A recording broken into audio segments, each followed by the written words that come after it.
Welcome to part 2 of my 8th house mini-series, where I am clarifying some misconceptions about the 8th house. In part 1, I went over a couple of historical associations with the 8th house and how I connect them to what we see shared about the 8th house today. In this part, I want to go over a couple of lived experiences as an 8th house sun person. As I shared in part 1, the 8th house is one of the dark houses, one of 4. And dark houses, again, are houses that cannot be seen by the first house or the ascendant, which is representative of our bodies, of our identity. They really shape the rest of the chart. Now, as a dark house, the 8th house is one of those places where we may not have the most conscious awareness of how it shows up for us in our lives. As I shared in part 1, as an example, the 8th house sun has trouble feeling seen. There may be deep desire to be seen, to feel held. Remember that the 8th house is also part of an axis that is very much about resourcing.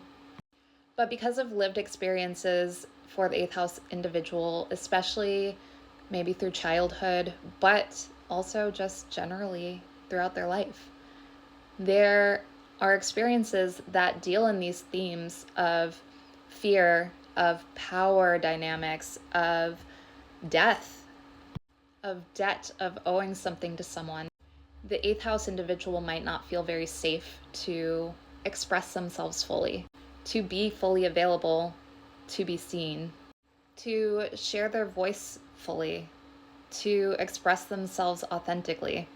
And while so much of the information that we receive around the 8th house revolves around the malnutritive qualities of it, there's also benefit here for the individual through the act of transmutation.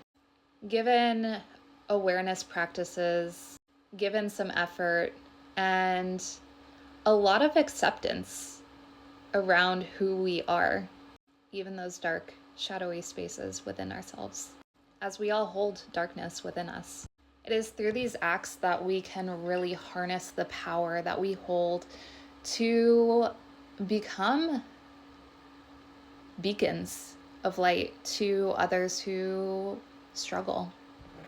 As an 8th house sun myself, I have recurrently received feedback that I'm very resilient, and my own reception of that has not classically been very good.